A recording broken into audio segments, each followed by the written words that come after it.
never been fond of change just for the sake of change. And when it comes to the Tundra, Toyota wasn't either.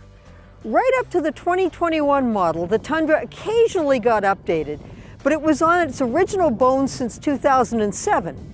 But for now, for 2022, there's an all-new third-generation model. Unfortunately, it doesn't get any smaller. But since none of the auto companies want to be the first to scale back their trucks from how ridiculously oversized they become, let's move on. The first thing you notice is the new styling, of course. It's a good-looking truck in profile, and the back end is really good-looking, especially with those long, smooth taillights. As for the front end, well, my grandma always told me that if you can't say anything nice, don't say anything at all, so...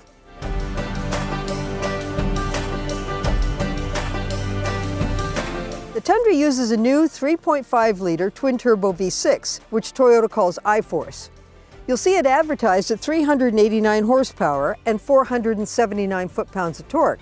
But in the base SR as I have, the output drops considerably, down to 348 horsepower and 405 foot-pounds of torque. And yet it still feels pretty powerful, and it's mated to a 10-speed automatic transmission that does a very good job of keeping it in the sweet spot. Depending on the model, towing capacity is a maximum of 12,000 pounds. The Tundra will also come as a hybrid using that same engine with an electric motor called the iForce Max. It's a full hybrid, self-charging so you don't plug it in, and like Toyota's other hybrids, it's capable of running on electricity alone. Most Tundra buyers will opt for it in a crew cab, but my tester is a double cab, the only other configuration. It works if you don't regularly carry extra passengers, and you're more likely to use the rear area for cargo, especially since you can lift up the seat cushions and use the storage bins underneath them. But people-wise, then just as with the third row in an SUV, these back seats are mostly suitable for children or for adults on a short trip. The complete Tundra lineup starts at $44,990, which gets you a double cab SR in two-wheel drive and tops out with the crew cab 4x4 long bed in 1794 edition trim, and that's $74,550. My truck is the SR 4x4, starting at $48,290. I have a TRD Sport package for $5,800, which adds numerous features including power adjustable heated seats, dual zone climate control, 20-inch wheels, blind spot monitoring, and a trailer brake controller. Add $255 for my truck's supersonic red paint, and it comes out to $54,345 before freight and taxes. Across the board, all Tundra models include several standard driver assist items, including adaptive cruise control, emergency front braking with pedestrian detection, lane keeping assist, automatic high beam headlamps, and rear seat reminder. The Tundra rides on a new, fully boxed frame with a redesigned suspension, and what really impresses is how it drives. For ride and handling, it feels more like a smaller SUV than a big truck. Like Ram, it uses rear coil springs instead of leaf springs, which contributes to that smoother ride. A load-leveling rear air suspension is also available. Compared to all its full-size rivals, it seems far more responsive to steering input, and there's good weight to the steering wheel, but not too much. It has a wide turning radius, but that's pretty much inherent to all these big trucks. About the only issue for me, of all things, is the hood.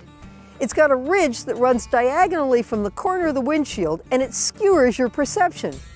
I suppose drivers will get used to it, but I always feel like I'm not quite in the center of my lane. The 4x4 system uses a sliding button to go from 2-wheel to 4 high and then to 4 low. Mine doesn't have a 4 auto setting, so 4-wheel should only be used off-road on loose surfaces. As with any system that doesn't have auto, driving it on pavement can potentially damage it. The Tundra's interior is completely redesigned, and it's quite the looker with its chunky center stack and air vents. You'll run out of items way before you run out of places to put them. There's storage on top of the dash and above the glove box, and then there's a huge console. There's a cubby in the lid that you can slide out of the way to throw stuff into the bin under it, or you can lift the lid entirely to access the cavern below it. The climate control functions are toggles, there's a knob for the stereo volume, and the wheel-mounted controls are easy to use. The Tundra is the first Toyota with a new Infotainment Interface called Toyota Multimedia, which includes pinch and zoom functions and wireless Apple CarPlay and Android Auto. There's also Drive Connect, and that's taking Toyota's infotainment in a new direction.